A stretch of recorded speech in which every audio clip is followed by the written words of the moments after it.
Communion fraternelle, Austin Sparks, chapitre 1. Or, je ne fais pas seulement des demandes pour ceux-ci, mais aussi pour ceux qui croient en moi par leur parole, afin que tous soient un, comme toi, Père, tu es en moi, et moi en toi, afin qu'eux aussi soient un en nous, afin que le monde croie que toi tu m'as envoyé.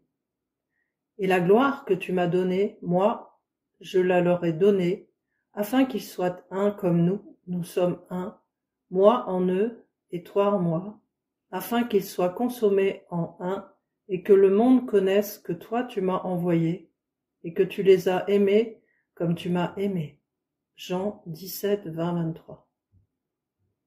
Et ils persévéraient dans la doctrine et la communion des apôtres, dans la fraction du pain et les prières.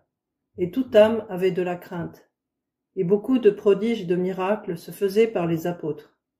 Et tous les croyants étaient en un même lieu, et ils avaient tous choses communes, et ils vendaient leurs possessions et leurs biens, et les distribuaient à tous, selon que quelqu'un pouvait en avoir besoin. Et tous les jours ils persévéraient d'un commun accord dans le temple, et rompant le pain dans leurs maisons, ils prenaient leur nourriture avec joie et simplicité de cœur, louant Dieu, et ayant la faveur de tout le peuple. Et le Seigneur ajoutait tous les jours à l'assemblée ceux qui devaient être sauvés. Actes 2, 42-47. Parle-t-il entièrement pour nous? Car c'est pour nous que cela est écrit, que celui qui laboure doit labourer avec espérance, et que celui qui foule le grain doit le fouler dans l'espérance d'y avoir part. 1 Corinthiens 9, 10. Que la grâce du Seigneur Jésus-Christ et l'amour de Dieu et la communion du Saint-Esprit soient avec vous tous. 2 Corinthiens 13, 13. La communion fraternelle est une question au sujet de laquelle le Seigneur a exprimé un désir. Nous n'avons pas à chercher longtemps pour découvrir quelle est sa volonté à cet égard. Mais ce n'est pas tout. Le Seigneur, très souvent, nous présente une question dans un langage apparemment simple, mais nous ne devons jamais penser que, parce qu'il le fait, la question dont il parle soit une chose simple. Il faut nous souvenir que la valeur de ce qui est dit dépend entièrement de celui qui parle. Il y a certaines personnes dont les paroles n'ont pas une grande valeur pour nous parce que nous connaissons ces personnes, c'est-à-dire que nous sentons ne pas pouvoir les prendre au sérieux et nous donnons par conséquent très peu d'importance à ce qu'elles disent. Nous n'y prêtons point attention. Mais lorsque nous sommes en présence du Seigneur, nous ne pouvons jamais mettre les choses trop haut. Le danger pour nous sera toujours de ne pas reconnaître suffisamment combien grande est une chose dite par le Seigneur. Il y a une chose certaine que nous affirmerons une fois pour toutes à l'égard de tout ce qui vient du Seigneur, c'est que tout a toujours une valeur et une importance proportionnée à ce qu'il est. Lui, le Seigneur, n'est jamais changeant. Le Seigneur n'est jamais simplement sentimental. Le Seigneur ne dit jamais rien dans le seul but de parler, ni rien qui soit purement adapté au moment présent. Le Seigneur est éternel, infini, universel, et tout ce qui vient du Seigneur prend de lui son caractère et est par conséquent de signification éternelle, de valeur infinie et d'importance universelle. C'est donc à cette lumière que nous avons à considérer chaque question, et lorsque nous parlons de communion fraternelle, il ne faut jamais nous permettre de penser que la somme de l'intention divine à cet égard, c'est que nous soyons en bons termes les uns avec les autres, que nous nous entendions bien, que nous n'ayons jamais de frottement les uns avec les autres, parce que c'est la manière de vivre la plus belle, la plus agréable, la plus heureuse. Cela, c'est très petit. Ce peut être très bon, mais c'est très petit. C'est une dimension beaucoup moindre que ce qui est digne de Dieu. Lorsque le Seigneur parle de communion fraternelle, il a dans son esprit, dans sa pensée, dans la raison de ses déclarations, des choses d'une signification et d'une valeur infinie.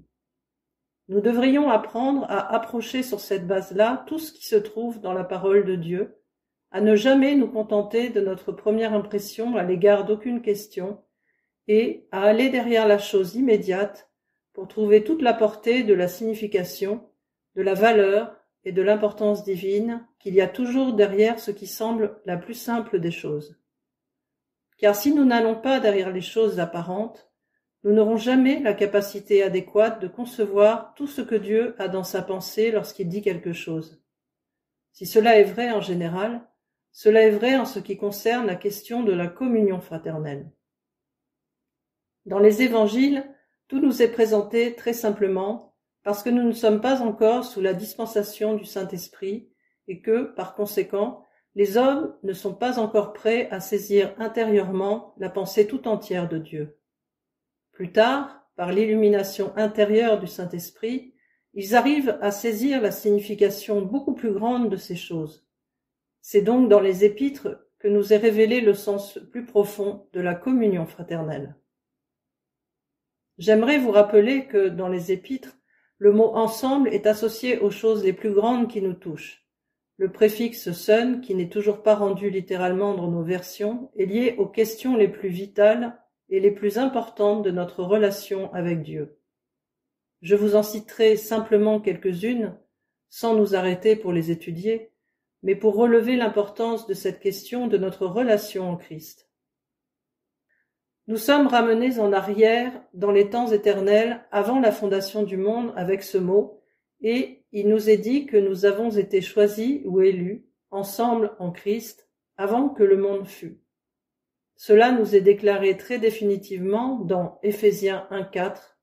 Il nous a élus en lui avant la fondation du monde, et dans 1 Pierre 5,13, celle qui est élue vous salue. La communion fraternelle n'est donc point une chose accidentelle. Ce n'est pas quelque chose qui ait été simplement introduit dans le temps pour que nous marchions en accord durant cette vie. Elle date des conseils éternels de Dieu dans l'éternité, et c'est là dans ces conseils éternels que, ensemble en Christ, nous avons été choisis. Retenons toute la force de ceci. Le sens de ces déclarations n'est pas simplement que nous avons été choisis en Christ. Elles ne signifient pas non plus que nous avons été choisis ensemble avec Christ. Elles impliquent le fait que nous avons été choisis ensemble en Christ. Cela signifie que nous avons été vus comme un en Christ. Nous étions ensemble, non pas Jésus-Christ et nous, comme autant de personnes séparées mises ensemble, mais nous avons été mis ensemble en Christ, dans la pensée et l'intention de Dieu de toute éternité. Ainsi, avant même que nous entrions en existence, cette pensée éternelle de Dieu était l'ensemble, l'unité parfaite des siens. Nous pouvons comprendre pourquoi l'ennemi prend toute cette peine pour détruire la communion fraternelle du peuple de Dieu, puisque Dieu l'a considérée comme une chose d'une importance si grande qu'il lui a donné une part définie dans son dessein, dans son intention déterminée, et qu'il l'a voulu de toute éternité. Ensuite, dans le temps, la pensée de Dieu reçoit son expression et nous sommes appelés ensemble en Christ. Là-dessus suivront toutes ces choses qui sont liées à cet ensemble. Il nous est dit dans Romains 6,5 que nous avons été identifiés avec lui dans la ressemblance de sa mort. La force de cela, ce n'est pas que nous ayons été plantés comme autant d'individus ensemble avec Christ, mais que nous avons été plantés l'un avec l'autre en Christ, dans notre conformité à sa mort. Ce n'était pas simplement une chose individuelle, c'était une chose collective. Nous sommes tous ensemble dans la mort de Christ. Si nous pouvons employer un autre terme, nous sommes réunis ensemble dans la mort de Christ. Puis, nous dit l'Épître aux Éphésiens, nous avons été ressuscités ensemble en Jésus-Christ. La préposition « en » est justement rendue dans nos versions, et elle gouverne tout ce passage. Nous avons été ressuscités ensemble en lui, et non seulement avec lui. De plus, il nous est dit que nous sommes assis ensemble en lui, réunis ensemble en un, unis ensemble, coordonnés ensemble, joints ensemble, croissants ensemble, en ayant une même pensée. Tout cela nous parle de ce grand ensemble du peuple de Dieu. La parole de Dieu nous dit beaucoup plus de choses encore à ce sujet, mais ceci suffira pour faire saisir à nos cœurs quelque chose de la portée immense, de l'importance vaste et infinie de l'union, et de la communion fraternelle de cet ensemble en Christ. J'aimerais essayer de grouper en 3 ou 4 pensées très vastes et très générales les grandes significations spirituelles de la communion fraternelle telles que je les vois dans la parole de Dieu. C'est une question qui demandera encore plus de recherche et de méditation de votre part, et j'espère que vous la suivrez jusqu'au bout. Les valeurs de la communion fraternelle telles qu'elles nous sont révélées dans la parole de Dieu. Premièrement, la communion fraternelle liée à l'exaltation du Seigneur Jésus. La communion fraternelle, où l'ensemble du peuple de Dieu est en premier lieu opposé des plus intimement à l'exaltation du Seigneur Jésus. Pour exprimer cela en d'autres termes, la souveraineté du Seigneur Jésus en tant que tête de son corps est liée immédiatement et intimement à la communion fraternelle de son peuple, ou encore la communion fraternelle du peuple du Seigneur touche de la manière la plus intime à la seigneurie de Christ, à sa qualité de tête de l'Église, au fait qu'il est le souverain. Cela signifie qu'en opposition, un manque de communion fraternelle, un arrêt de la communion fraternelle, une faiblesse dans la communion fraternelle, tout ce qui est dislocation parmi le peuple du Seigneur, schisme, division, relations tendues, tout ce qui est indépendance, séparation, détachement, isolement, tout cela touche à la souveraineté du Seigneur Jésus de façon directe et enlève de sa gloire à sa tête souveraine.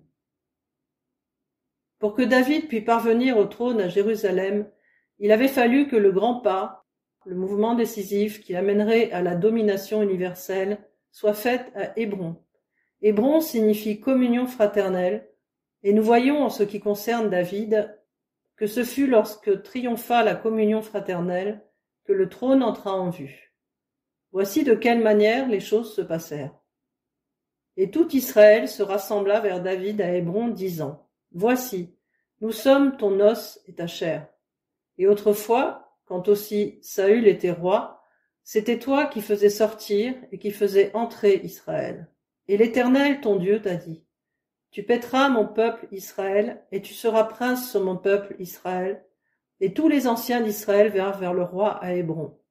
Et David fit alliance avec eux à Hébron devant l'Éternel.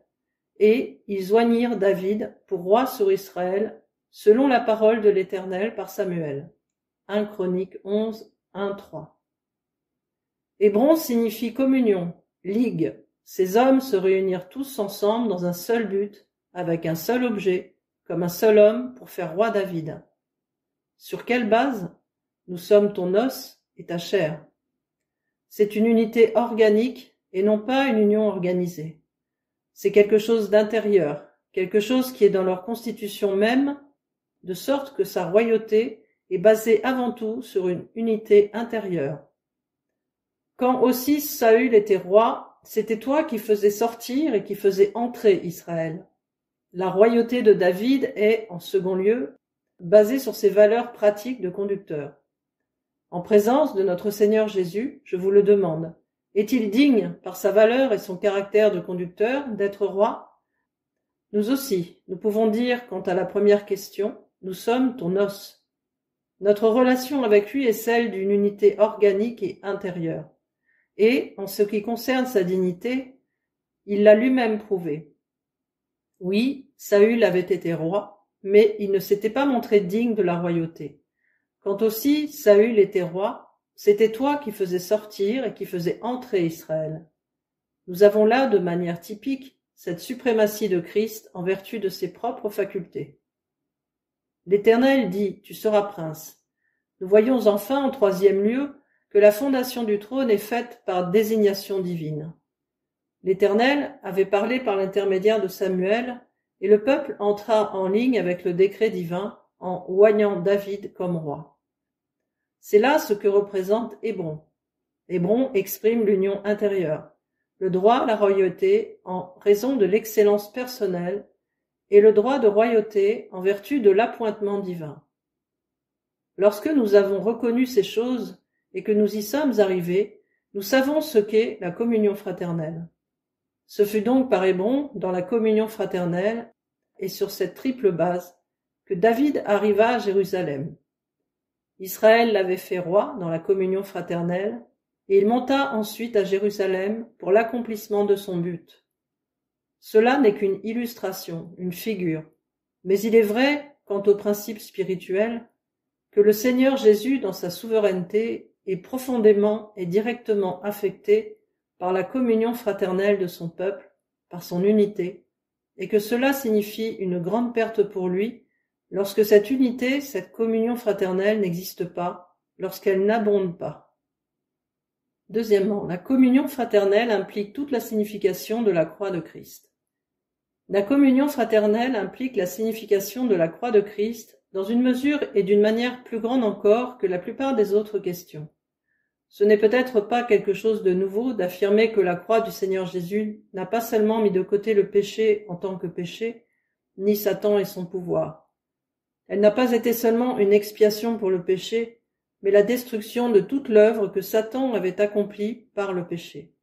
Or, l'une de ces œuvres que Satan avait accomplies par ce moyen, c'était la désintégration de la création, l'introduction d'un élément de discorde à travers toute la création, si bien que dans son état déchu, elle n'est plus, pour ainsi dire, qu'en fragments. Il n'y a point d'harmonie, il n'y a pas d'unité. Il y a un élément conflictuel, une relation tendue, du conflit, de la rivalité, et toutes ces choses qui opposent fragment à fragment et qui amènent à cet état d'instabilité perpétuelle. C'est dans la constitution même des choses, et ce ne sera jamais restauré par les conseils des hommes. Malgré tout ce qui peut être obtenu grâce à des délais, par le moyen d'efforts et de nos tables rondes, jamais la question de cet élément invariable qui est désormais présent dans la constitution même de la création ne sera résolue. Il y aura des guerres jusqu'à la fin, et elles deviendront de plus en plus implacables. C'est dans la nature des choses, non pas seulement dans l'homme, mais dans tout l'univers. L'union, l'unité de la race ont été détruites par Satan par le moyen du péché de l'homme. Or, la croix du Seigneur Jésus signifie la destruction des œuvres du diable, et c'est pourquoi, en face de la croix, devant l'autel, où il est dit « Je me consacre moi-même ». Au moment où il va entrer dans les ombres de la croix, le Seigneur Jésus, dans le 17e chapitre de Jean, exhale cette prière. Qu'il soit un. C'est pour cette unité qu'il a fallu la croix. C'est ce qu'accomplira la croix.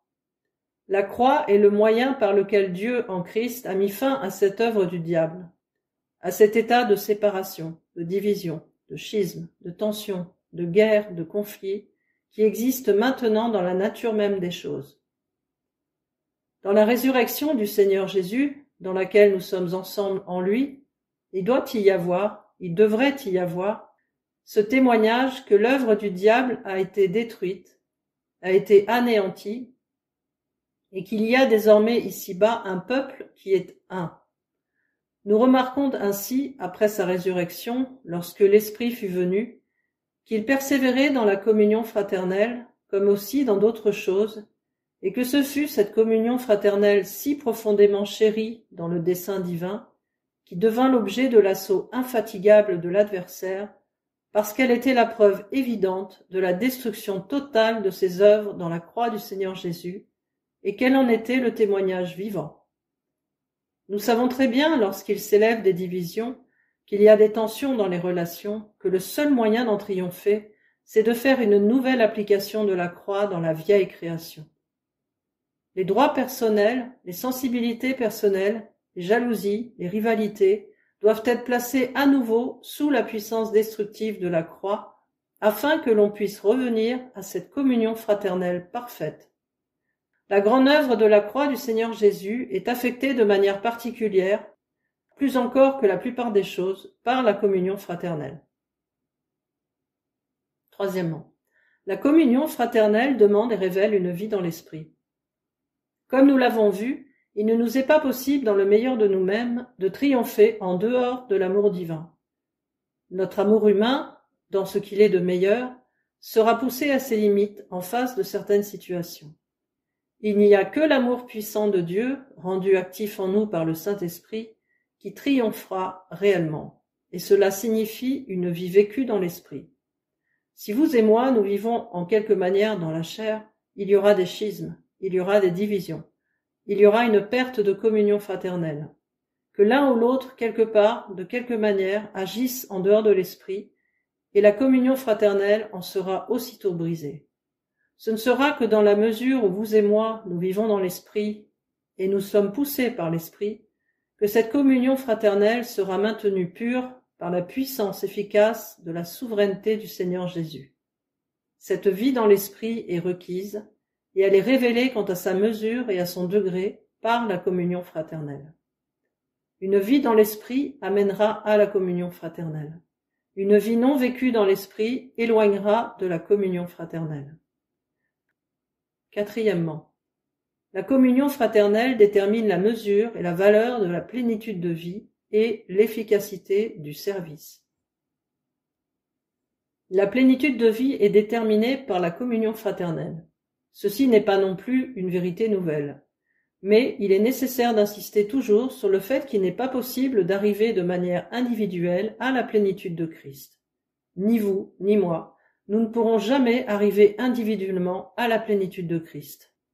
Il faut l'Église tout entière, le corps de Christ tout entier pour arriver à sa plénitude.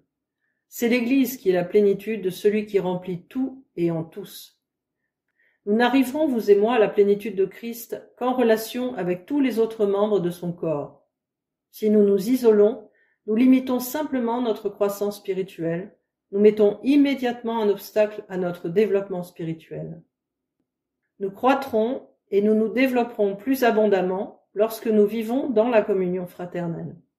Notre foi mutuelle, notre amour mutuel, notre appui mutuel contribuent à l'enrichissement de tous. Il nous arrive parfois de penser que nous avancerions mieux, que nous ferions des progrès plus rapides, si nous pouvions nous éloigner et vivre par nous-mêmes. Croyez-moi, nous ne ferions que nous limiter. Et le moment viendrait bien vite où nous désirerions retourner au milieu des enfants de Dieu.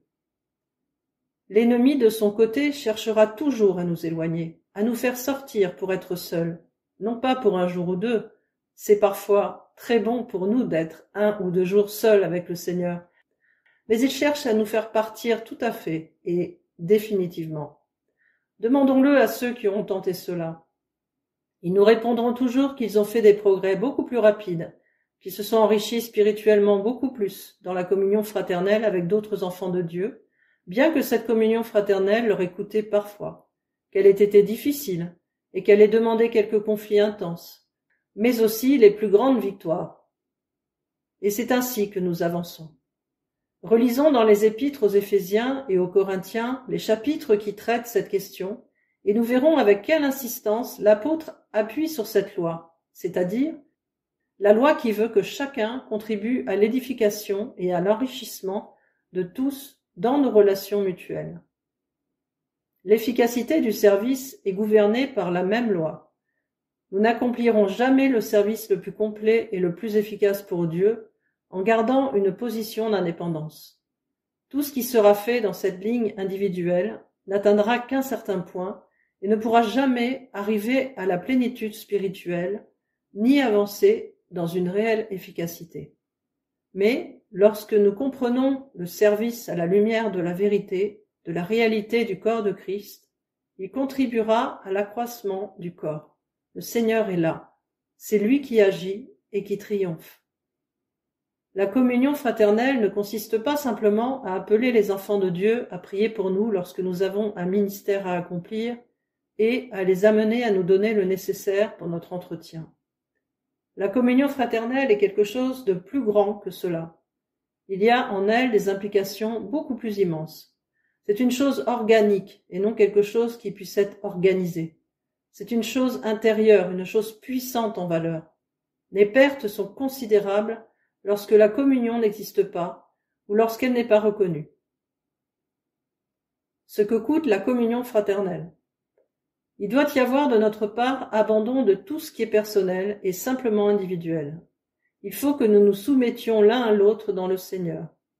Mais il y a aussi pour nous un gain dans cette ligne, car il est toujours dangereux de se lancer dans le service du Seigneur, de rencontrer l'ennemi dans la vie chrétienne, sans être en communion fraternelle, organique et vivante, avec les enfants de Dieu. Non pas seulement parce qu'ils nous assurent l'appui de leurs prières, mais parce que dans une communion fraternelle, réelle et intérieure, il y a une unité.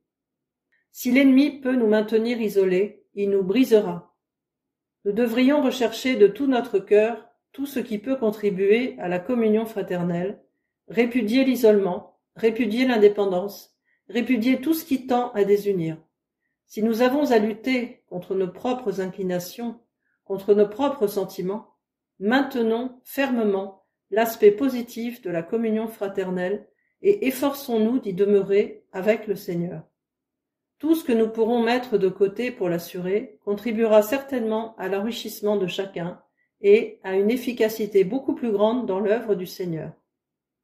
Que le Seigneur nous aide à prendre au cœur cette question de la communion fraternelle qui a dans son cœur une si grande importance. Chapitre 2. La base de la communion fraternelle. Si donc il y a quelque consolation en Christ, si il y a quelque soulagement dans la charité, si il y a quelque union d'esprit, si il y a quelque compassion et quelque miséricorde, rendez ma joie parfaite, ayant un même sentiment, un même amour, une même âme, une même pensée. Philippiens 2, versets 1 et 2. Nous avons cherché à mettre en lumière quelque chose d'importance cruciale, qui est la communion fraternelle parmi le peuple de Dieu. Si nous méditions tranquillement sur ce sujet et que nous permettions à notre esprit de s'orienter dans cette direction, nous serions de plus en plus impressionnés par la valeur immense de la communion spirituelle, par la place si grande qu'elle a et par tout ce qui est lié à son existence. Il semble que ce soit ici que sont concentrés la plupart de nos problèmes et que, en abordant cette question, nous touchions à une foule d'autres choses. Je sens que, lorsque nous en arriverons à reconnaître la nécessité de lutter contre tout ce qui fait obstacle à la communion fraternelle, et que nous en ferons un objet de préoccupation sérieuse et pratique, beaucoup de nos problèmes, de nos difficultés et de nos autres intérêts spirituels seront résolus.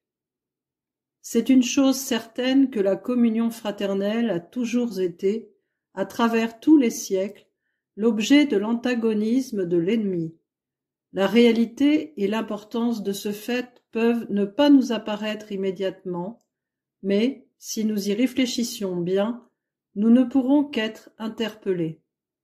Il y a toujours eu un conflit terrible à l'égard de la communion fraternelle, de la communion spirituelle du peuple de Dieu. La base de l'exhortation adressée à l'égard de la communion fraternelle. Si nous ne considérions que les épîtres de Paul, nous y trouverions de quoi être frappés par ce fait. Presque dans chacune de ses lettres, l'apôtre traite d'une manière ou d'une autre la question de la communion fraternelle. Il montre qu'il faut la rechercher, qu'il faut lutter pour l'obtenir, qu'il faut la prendre à cœur et qu'il faut la considérer avec le plus grand sérieux. Si la communion fraternelle provoque un conflit spirituel si intense, cela prouve sûrement l'importance de celle-ci parmi le peuple de Dieu, et aussi toute la valeur que l'ennemi est obligé de lui reconnaître. Cela indique clairement que c'est une question pour laquelle l'ennemi est prêt à se dépenser sans fatigue et sans relâche. Nous ne devrions jamais la ramener à un niveau inférieur, lui donner une importance moindre, et la considérer simplement comme une affaire de simples rapports amicaux. Elle représente quelque chose d'infiniment plus grand. Cette question est soulevée même parmi les Philippiens, qui donnent tant de joie à l'apôtre, et au sujet desquels il dit des choses si belles, si pleines de louanges et d'estime.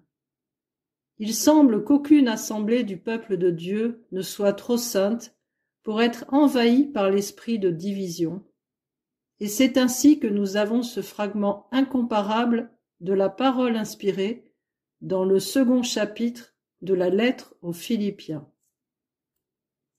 Puisque ce fragment constitue la base de l'exhortation que l'apôtre adresse aux Philippiens au sujet de la communion fraternelle, arrêtons-nous un instant sur la manière dont il est introduit. Si donc il y a quelque consolation en Christ. Nous remarquons la répétition de ce mot « si » qui représente de la part de l'apôtre un effort pour éveiller l'attention de ses lecteurs. Il cherche à stimuler leur esprit de façon à les pousser à réagir.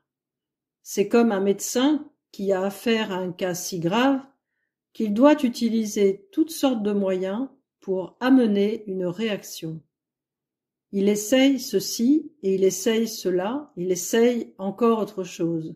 Ainsi, l'apôtre emploie ce mot « si » de manière répétée. Obtiendra-t-il une réponse ? Le premier « si » introduit ce que notre traduction ne rend pas exactement par « consolation en Christ ». Le vrai terme serait « exhortation ». Si donc il y a quelque exhortation en Christ, c'est-à-dire si en Christ il y a quelque appel qui touche votre cœur, si votre expérience en Christ vous parle de quelque façon, si vous avez de Christ une telle expérience que cette expérience constitue pour vous un appel. Cela marque toute la différence qu'il y a entre les chrétiens de nom, purement formalistes, qui n'ont pas de véritable relation vivante avec Christ, et ceux qui ont une expérience de Christ et en qui cette expérience et la connaissance qu'elle leur a donnée de Christ deviennent comme un appel à leur cœur. L'apôtre se place sur ce terrain, il dit « Maintenant, si votre expérience même, si votre vie en Christ constitue pour vous un appel et qu'elle vous exhorte, il élève la question à ce niveau. Si vous avez avec le Seigneur Jésus une relation personnelle, telle qu'il me suffise de vous présenter cette exhortation pour que vous répondiez, oui, j'admets que la connaissance que j'ai de Christ demande cela de moi.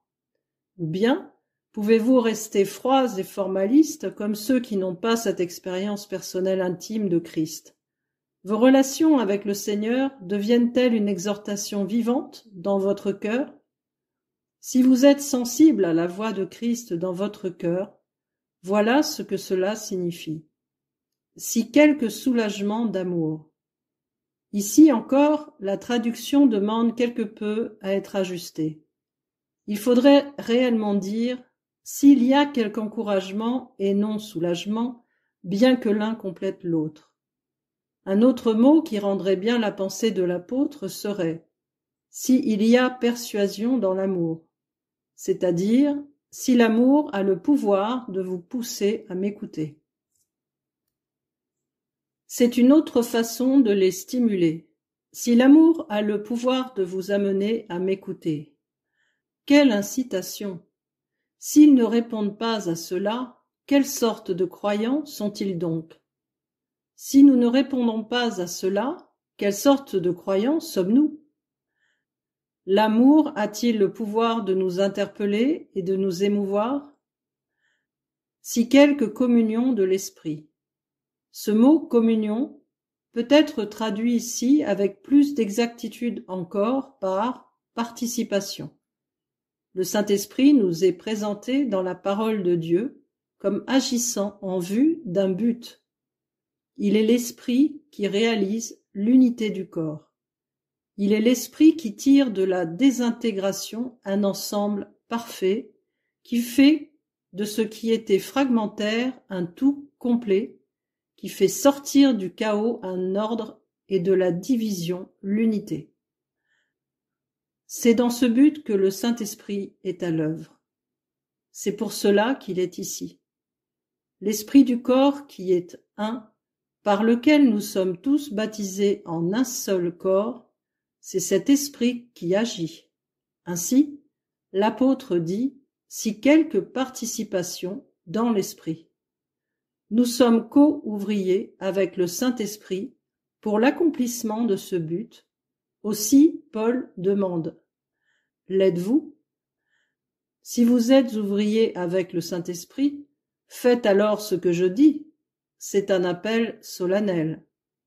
Êtes-vous co-ouvrier avec le Saint-Esprit ? Êtes-vous en communion avec le Saint-Esprit pour l'accomplissement de son but ? Êtes-vous associé avec le Saint-Esprit dans ses efforts pour assurer la cohérence du corps ?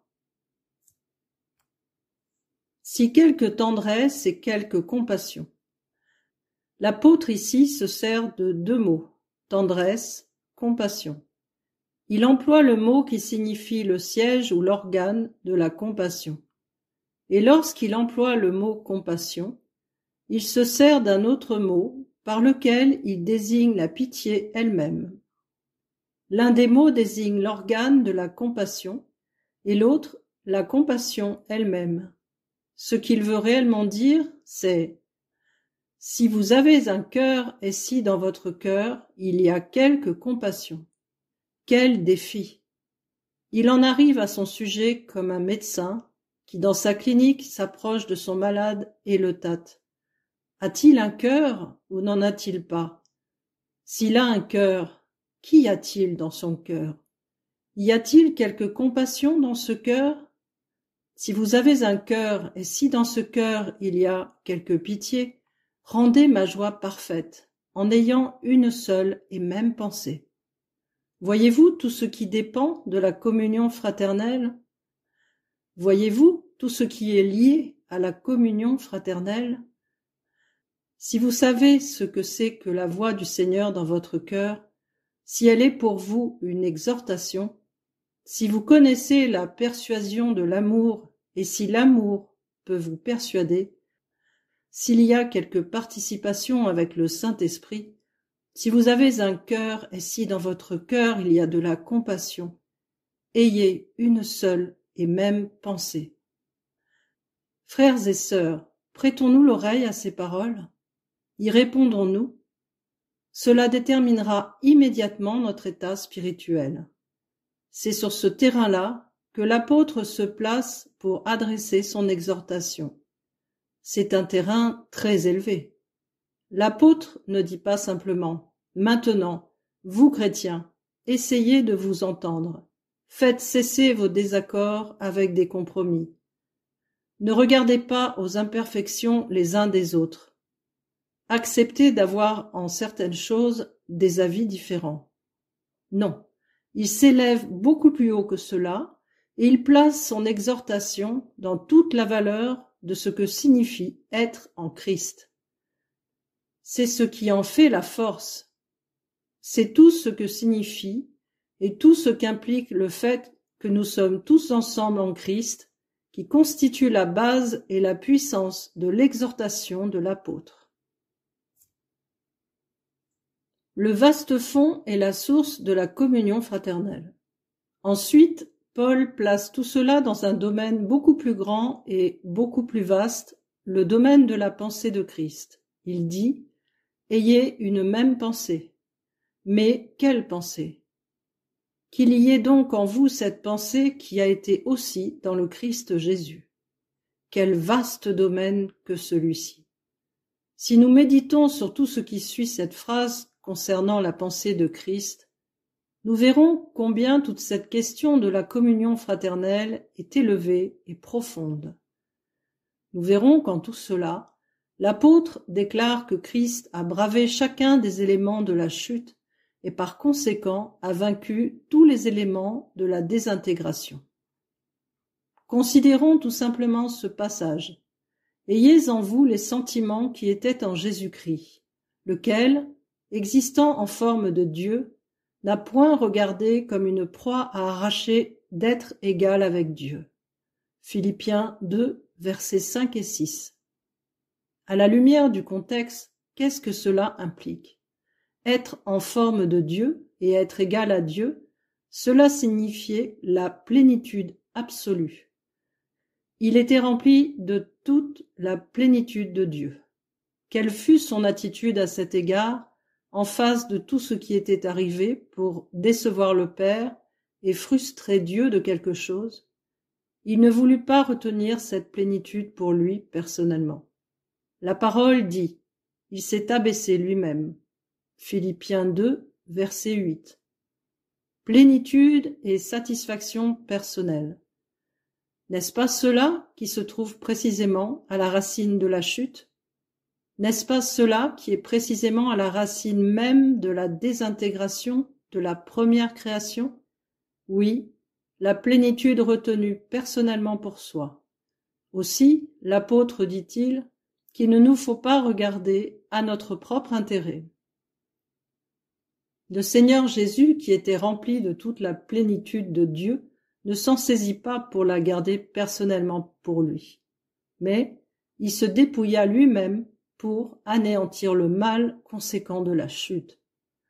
C'est un principe de l'œuvre rédemptrice, et par conséquent, si l'Église qui est son corps est l'instrument de son témoignage, le témoignage de sa grande œuvre rédemptrice, il est essentiel que l'Église représente aussi ce principe.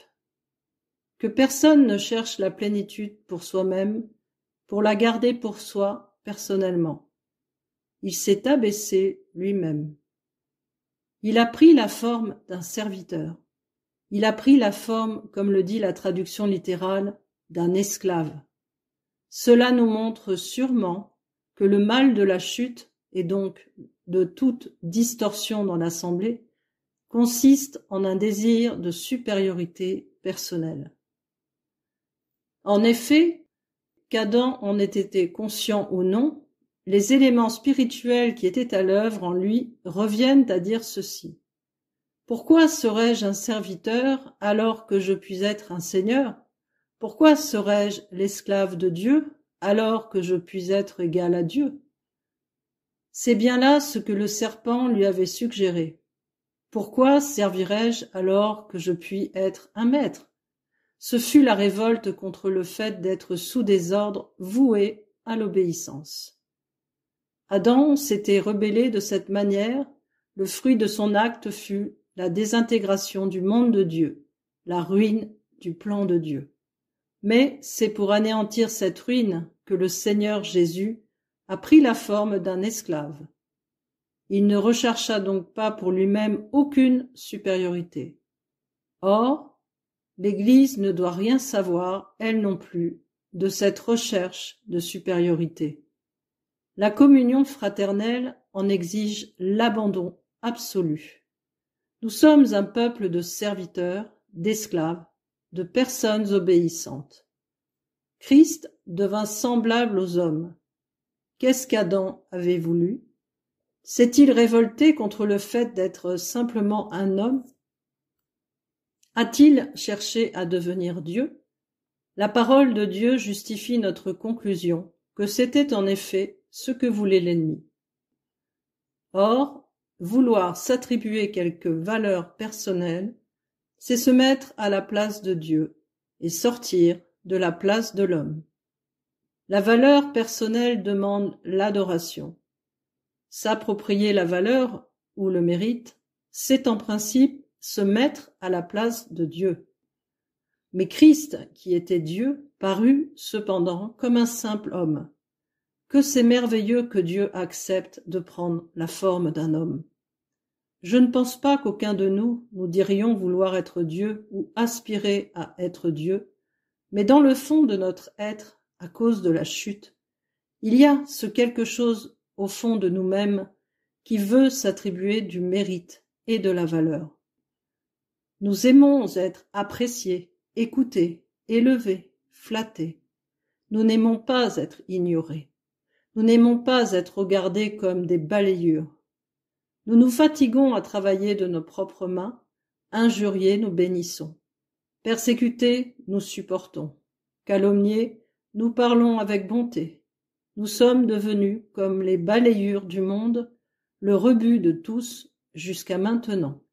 1 Corinthiens 4, versets 12 et 13.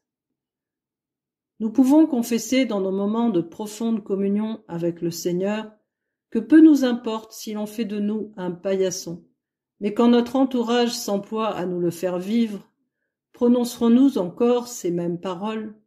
Nous pourrons peut-être maintenir cette attitude pieusement pour un certain temps, mais c'est l'épreuve qui révélera ce qui est au fond de nous-mêmes.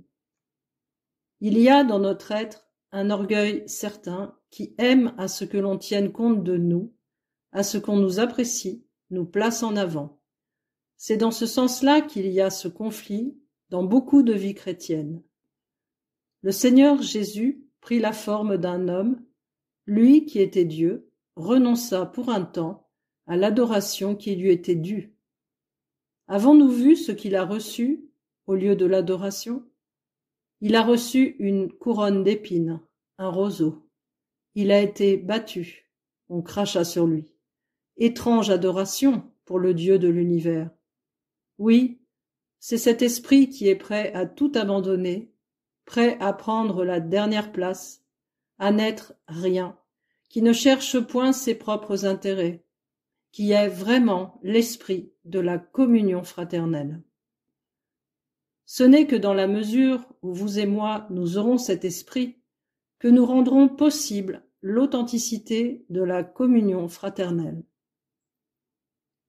Ayant paru comme un simple homme, il s'est humilié lui-même. Il n'est point nécessaire de nous arrêter sur le fait que le désir de tout cœur humain est d'être exalté et honoré sous une forme ou sous une autre. Il y a très peu d'hommes et de femmes qui aiment réellement être humbles. N'est-ce pas en cela que nous trouvons la cause des relations tendues que nous rencontrons si souvent, des nombreuses divisions et de ruptures parmi le peuple de Dieu ou dans les familles chrétiennes? Il y a d'un côté un manque de douceur, d'humilité d'esprit et de cœur, et de l'autre côté un désir d'être honoré, un désir d'être exalté, le désir d'avoir une place et de commander.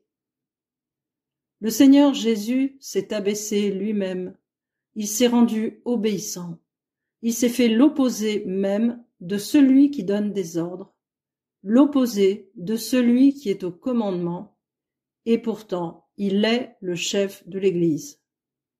Obéissance jusqu'à la mort et jusqu'à la mort de la croix.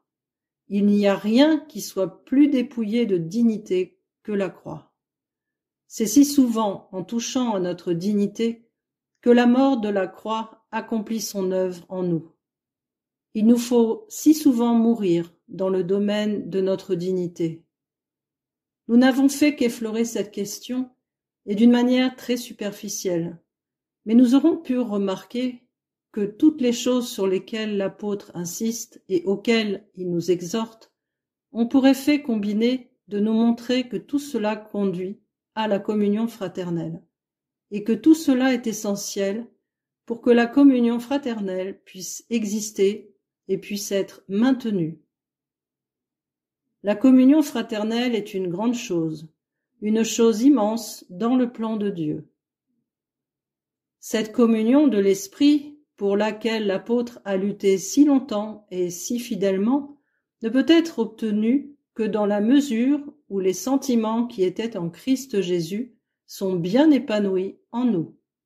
Pas de recherche de satisfaction et de supériorité personnelle, aucun désir de gouverner, de diriger dans la force de la volonté propre et de la gloire personnelle, aucune pensée de mérite, d'ambition et d'honneur personnel, aucune affirmation de soi, pas de préoccupation de dignité personnelle. La manifestation de notre moi est la chose vraiment mauvaise qui dénature l'œuvre de Dieu.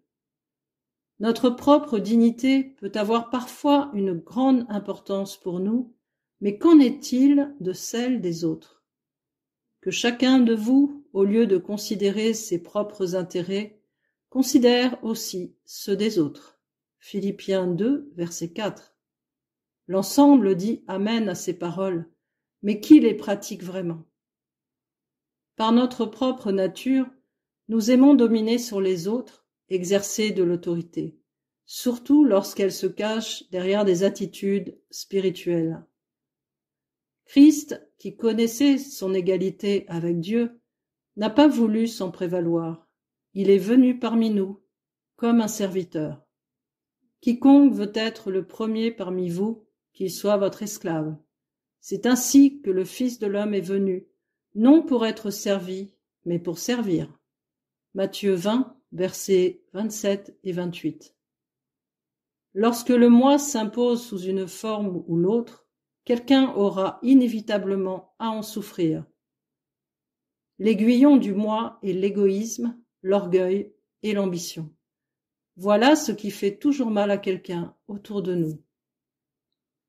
Ces paroles sont peut-être difficiles à recevoir, mais elles ne sont pas trop difficiles au regard de la grande œuvre de Dieu qui est devant nous.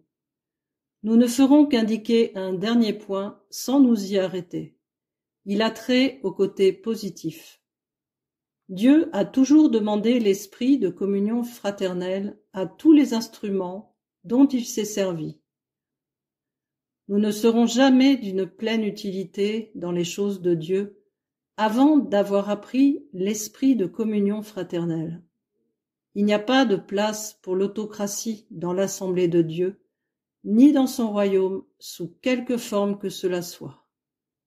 Vous pouvez être un conducteur, un serviteur désigné par Dieu, en ayant la communion fraternelle la plus complète et en agissant selon le principe de collaboration. Cela ne signifie pas que nous devrions tous être amenés à un même niveau. Dieu désigne des conducteurs, il choisit des serviteurs, mais il ne veut pas qu'ils soient établis dans un sentiment de suffisance personnelle, d'orgueil ou d'ambition, en se servant de la vocation qu'ils ont reçue comme tremplin pour arriver à leur propre fin. Dieu veut toujours les maintenir à leur juste place dans la communion fraternelle, afin de pouvoir se servir d'eux. Qu'il veuille nous enseigner davantage sa pensée et la graver dans nos cœurs. Attachons-nous non seulement à vivre en bonne harmonie les uns les autres, mais aussi à demeurer fermement dans le Seigneur pour vivre une vie de vraie communion fraternelle, selon la pensée de Dieu et par la force du Saint-Esprit. Chapitre 3.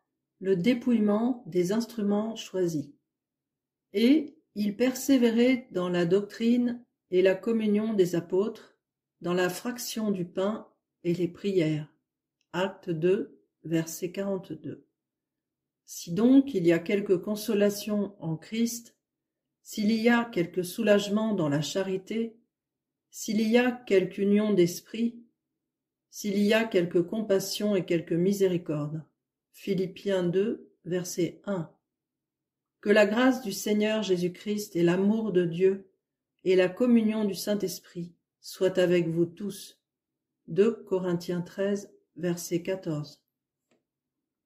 Nous avons vu dans le second chapitre de la lettre aux Philippiens, dans lequel le Saint-Esprit introduit un si grand appel, que la communion fraternelle, ce que l'apôtre appelle avoir une même pensée, est basée sur l'élimination et l'abandon des aptitudes personnelles et humaines dans l'ensemble de cette communion. C'est ce chemin que le Seigneur Jésus suivit, de son égalité avec Dieu à son obéissance jusqu'à la mort de la croix. Il y a 7 degrés ou phases. Chacune de ces phases contient un aspect du dépouillement de soi-même jusqu'à ce que le but soit atteint et que tout ce qui a un caractère personnel soit mis de côté. C'est contre tout cela que l'apôtre élève son appel si intense « Ayez une même pensée ». Il est donc évident que les éléments personnels, quels qu'ils soient, doivent disparaître pour que nous ayons la communion de l'Esprit. Le dépouillement des instruments divinement choisis. Si le Seigneur Jésus est le modèle selon lequel Dieu agit toujours, il faut donc nous attendre à ce qu'il y ait une application et un accomplissement de ce principe en chacun de ceux qui entrent en relation avec lui dans son dessein. Il sera absolument nécessaire que tout disciple serviteur suivent le même chemin que le Maître. Bien que jamais personne n'a jamais occupé une place si élevée que lui, ni possédé une si grande plénitude, il sera cependant nécessaire que tout ce qui est de l'homme et qui a un caractère personnel soit mis de côté. C'est ainsi que nous pouvons retrouver cette action dans la vie de chacun de ceux dont Dieu s'est saisi, pour l'accomplissement de son dessein. Nous avons le désir de nous arrêter sur cela pour un instant. Nous ne pourrons peut-être pas épuiser entièrement le sujet dans chacun de ces cas. Nous pourrons cependant noter le principe qui est en action dans les vies de ces hommes de Dieu, qui sont devenus eux-mêmes des types du grand antitype notre Seigneur Jésus-Christ. Il nous montre ce que sont les voies de Dieu à l'égard des hommes lorsqu'ils sont liés de façon vivante à son dessein. Abraham. Nous commençons par Abraham. Les leçons de la vie d'Abraham sont nombreuses, mais parmi toutes les expériences qu'il fit et qui ont été écrites pour notre instruction, il y en a une qui a nettement pour but de nous montrer comment Dieu dépouilla Abraham de tout élément personnel. Cet élément personnel pouvait n'être en certaines occasions qu'une tendance personnelle ou même être l'éventuel danger d'une tendance personnelle. Ou bien, parfois, la tendance menaçante pouvait devenir une réalité. Mais Dieu veillait à ce que cette chose ne subsiste pas et qu'elle ne se développe pas comme cela aurait pu se faire. Tout ce qui concernait Abraham était lié à Isaac. Nous savons qu'il était impossible à Isaac de venir au monde selon les lois naturelles, et qu'il fut donc le don miraculeux de Dieu, le résultat d'une intervention divine. Dieu annonça toute la vie d'Abraham et tout son avenir à Isaac. En Isaac devaient se réaliser les promesses faites à Abraham. L'espoir et la destinée d'Abraham étaient liés à Isaac. Or, l'Éternel ordonna un jour à Abraham d'offrir Isaac en sacrifice. Pour l'accomplissement de l'ordre divin, Isaac fut amené à la place où il était comme mort, sur l'autel du sacrifice. Il n'aurait fallu que l'espace d'une seconde pour que la main levée d'Abraham s'abaisse avec la rapidité de l'éclair, et Isaac n'était plus. Aux yeux de Dieu, la chose était aussi réelle que si elle avait été consommée. Aussi, l'apôtre a-t-il tout à fait raison de dire qu'Abraham recouvra Isaac par une sorte de résurrection. Il pensait que Dieu est puissant, même pour ressusciter les morts. Aussi le recouvra-t-il par une sorte de résurrection. Hébreux 11, verset 19. Cela signifiait en partie que Dieu voulait arracher du domaine de la propriété personnelle de l'homme ce qui lui avait été divinement donné. Le cœur d'Abraham aimait sans doute Isaac à un tel point qu'il était enclin à regarder Isaac comme lui appartenant, à attacher la bénédiction à lui-même.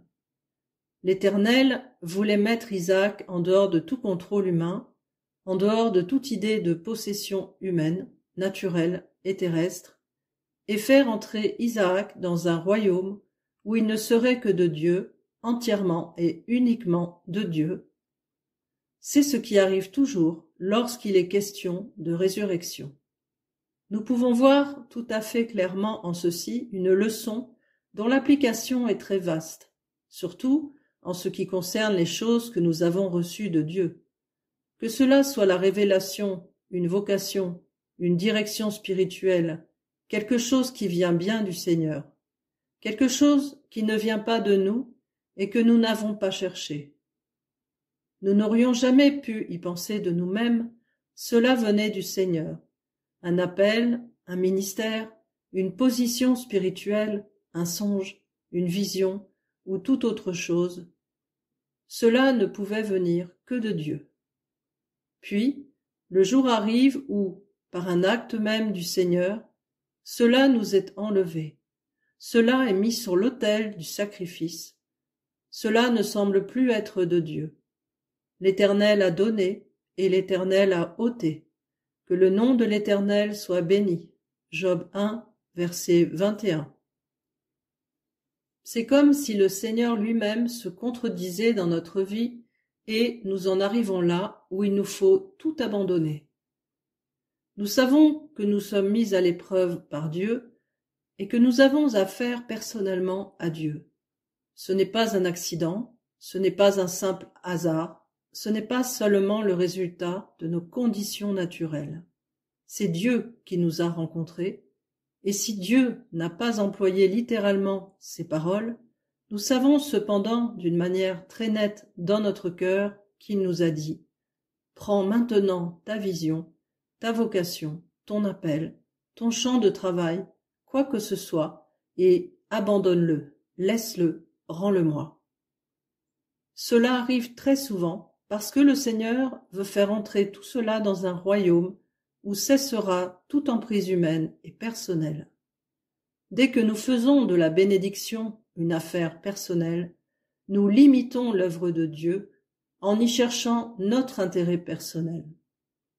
Pour que l'œuvre de Dieu reste dans le royaume éternel et sans limite, là où la mort ne saurait l'atteindre, où aucune puissance de la terre ne peut s'en saisir, il faut qu'elle soit entièrement libérée de notre contrôle, de notre gouvernement naturel et de notre emprise personnelle. Elle doit être élevée dans le royaume dans lequel Dieu seul possède, dirige et gouverne. C'est une chose très importante à reconnaître pour tout enfant de Dieu et surtout pour tout serviteur de Dieu. C'est quelque chose qui ressort comme une vérité essentielle dans tout ce qui est en relation avec le Seigneur. Le Seigneur demandera tôt ou tard de tous ceux qui veulent le suivre jusqu'au bout qu'ils abandonnent personnellement les choses mêmes qu'ils ont reçues de lui, ses dons les plus précieux, afin qu'ils ne les aient plus que dans le Seigneur. Dès que nous les considérons comme un objet à ravir, c'est-à-dire à garder pour nous personnellement, nous perdons quelque chose, nous les limitons, nous dérobons quelque chose à Dieu. C'est ce que nous avons en Dieu qui participe à la nature universelle, spirituelle, céleste et éternelle de Dieu, qui accomplit le dessein de Dieu. Ainsi, tout ce qui représente notre Isaac, ce qui nous a été donné par Dieu, doit être sorti du royaume humain où nous nous en emparons, où nous le manipulons à notre guise, où notre moi s'en saisit. Il faut que tout cela passe de ce royaume-là dans celui qui est de Dieu seul pour atteindre le but de Dieu. C'est ainsi que l'Éternel fit entrer Isaac dans un royaume où Abraham même ne pouvait plus le garder pour lui. Une telle action de la part du Seigneur peut être amenée par une cause toute naturelle, qui n'a en elle rien de mauvais, rien qui soit péché, rien de mal à un certain point de vue. Mais lorsqu'il s'agit des intérêts suprêmes de Dieu, il faut que s'accomplisse une mort entière à soi-même, à ce qui est personnel, une mort qui pourrait ne pas être nécessaire dans d'autres domaines, dans des domaines inférieurs en importance et en signification. Jacob. Nous passons d'Abraham à Jacob. Ici, la leçon est si évidente qu'il est à peine besoin que nous nous y arrêtions. S'il y a eu jamais un homme gouverné par ses intérêts personnels, ce fut Jacob. Dès le début, nous le voyons planifier sa vie pour lui-même. Le droit d'aînesse représentait le droit d'une possession personnelle, un avantage personnel, une position personnelle. Toutes les ruses qu'il employa chez Laban n'avaient d'autre objet que son enrichissement personnel, ses avantages personnels. Et lorsqu'après avoir quitté Laban, il se trouve sur le chemin du retour, ses pensées restent toujours fixées sur cette question de gain personnel. Mais Dieu le rencontra au gué du Jabbok, et, cette nuit-là, Dieu toucha à ce qui était le symbole de sa force humaine, à l'emboîture de sa hanche qui se démit. À partir de cette nuit-là, Jacob ne marcha plus jamais sans un bâton, et, arrivé au terme de sa vie, c'est en s'appuyant sur le haut de son bâton qu'il bénit ses fils.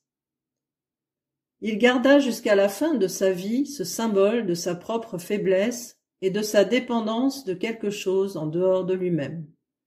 Dieu toucha à la force personnelle de Jacob, afin qu'il pût être écrit « Je suis le Dieu d'Abraham, le Dieu d'Isaac et le Dieu de Jacob ». Dieu n'est jamais le Dieu de l'homme fort en nous-mêmes, de notre vieille nature autosuffisante, soucieux de ses propres avantages et de ses intérêts personnels. Il est le Dieu et le Père de notre Seigneur Jésus-Christ, qui, lui, s'est entièrement dépouillé. Joseph. De Jacob, nous passons à Joseph, l'un des types les plus sublimes de Christ. Rappelons-nous de quelle manière il entra en scène. Il eut un songe dans lequel il vit toutes les gerbes se prosterner devant sa gerbe. Il en vit un autre où les corps célestes eux-mêmes se prosternèrent devant lui. Tous se prosternaient devant le jeune Joseph. C'est un jeune homme, et il est permis au jeune homme d'avoir des rêves. Les rêves des jeunes gens, ou jeunes dans la foi, flattent leur ego. Ils sont en quelque sorte colorés par la pensée qu'ils ont une place prééminente dans l'œuvre de Dieu, une grande position. Et comme un jeune homme, Joseph raconta ses songes à ses frères.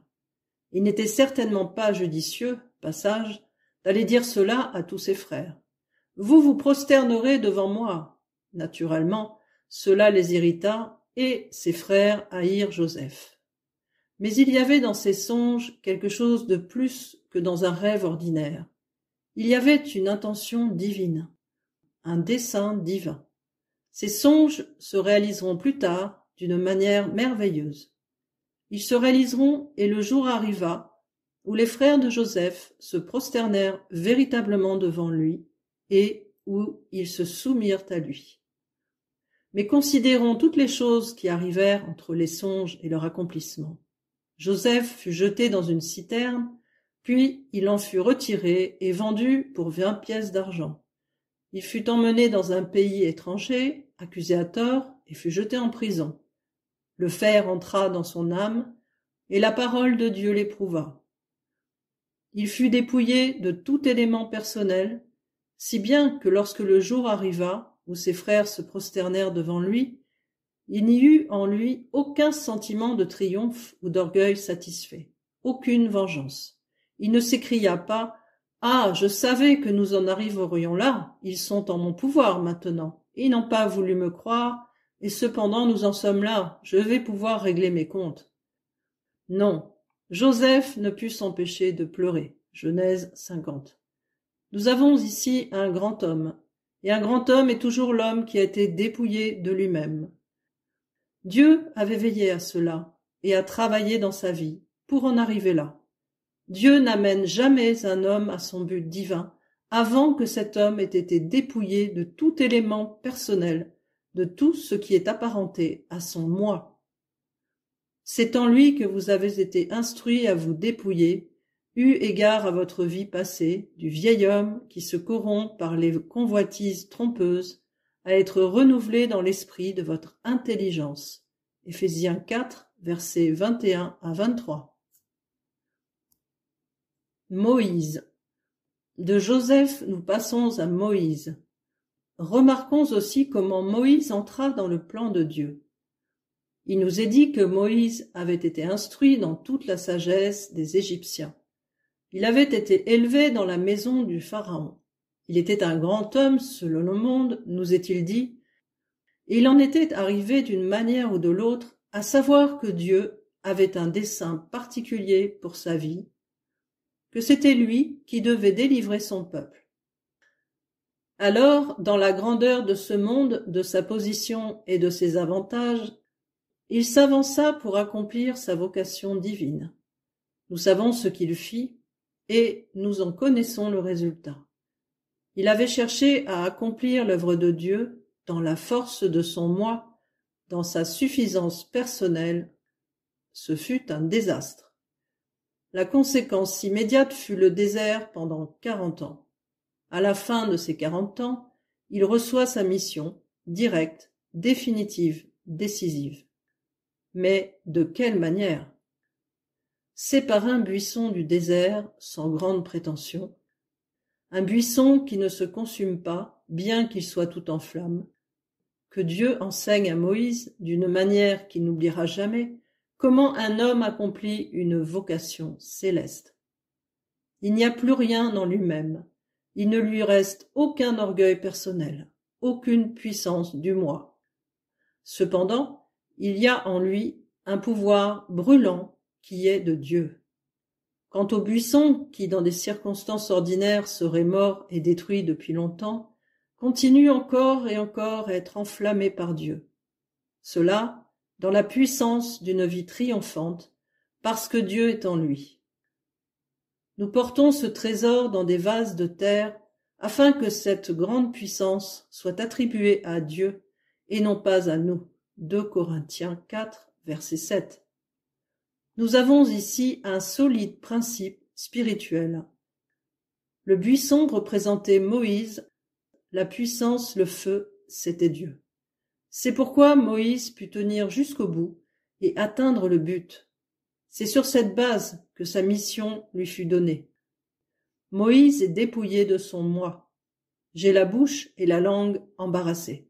Exode 4, verset 10. Quel Moïse différent de ce qu'il était 40 ans plus tôt.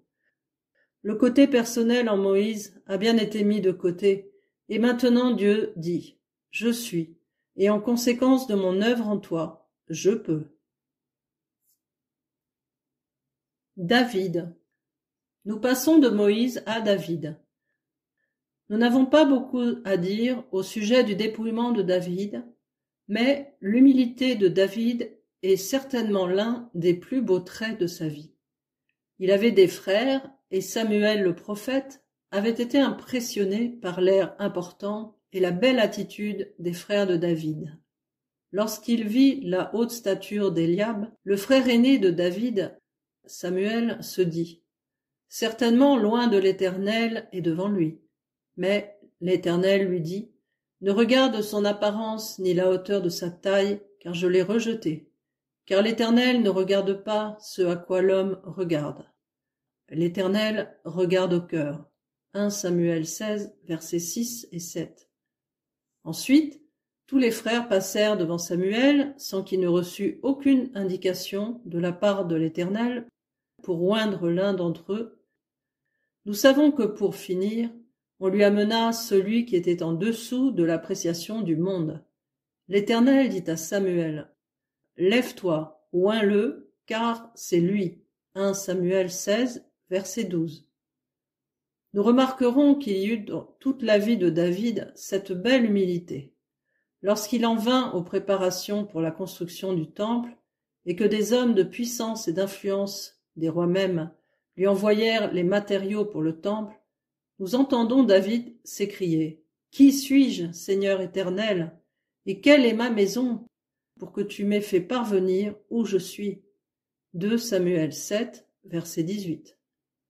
L'Éternel dit à David « Je t'ai pris au pâturage derrière les brebis, pour que tu fusses chef sur mon peuple, sur Israël. » 2 Samuel 7, verset 8. L'Éternel lui rappelait son humble origine, et c'est à cause de cette absence de l'élément personnel dans la vie de David que le Seigneur put dire de lui qu'il était un homme selon son cœur. Acte 13, verset 22, qui faisait ce qui était bon à ses yeux. Paul. Nous passons rapidement de David à Paul pour trouver ce même principe à l'œuvre dans un homme dont la vie avait commencé par être solidement remplie par la force de son moi. Nous voyons chez lui une grande dignité religieuse du moi. une suffisance personnelle, une solide affirmation du moi.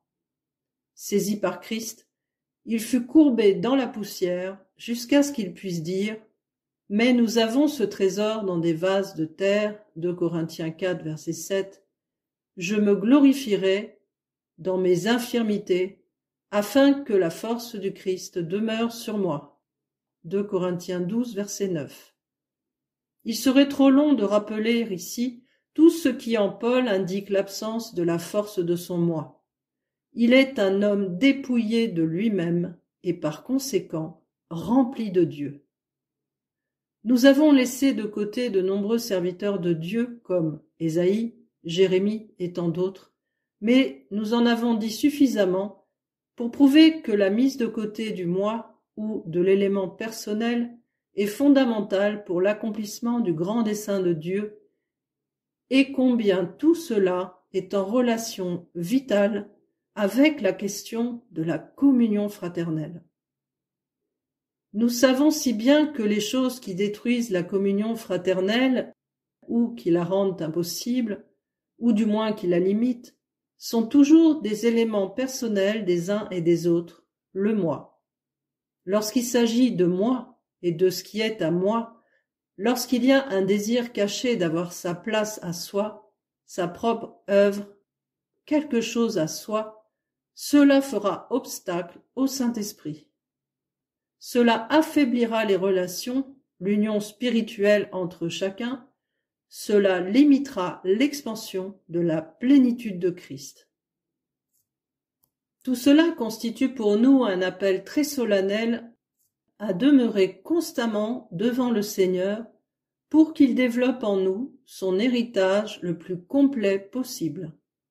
S'il y a en nous un élément personnel qui souhaite s'imposer, que le Seigneur le mette en lumière, qu'il soit dévoilé et n'agisse pas en secret. Christ s'est dépouillé lui-même. Philippiens 2, verset 7. Que le Seigneur nous fasse la grâce de nous dépouiller en sa présence, afin que nous puissions être remplis. Si donc il y a quelque consolation en Christ, si il y a quelque soulagement dans la charité, si il y a quelque union d'esprit, si il y a quelque compassion et quelque miséricorde, rendez ma joie parfaite, ayant un même sentiment, un même amour, une même âme, une même pensée. Ne faites rien par esprit de parti ou par vaine gloire, mais que l'humilité vous fasse regarder les autres comme étant au-dessus de vous-même. Que chacun de vous, au lieu de considérer ses propres intérêts, considère aussi ceux des autres. Philippiens 2, versets 1 à 4.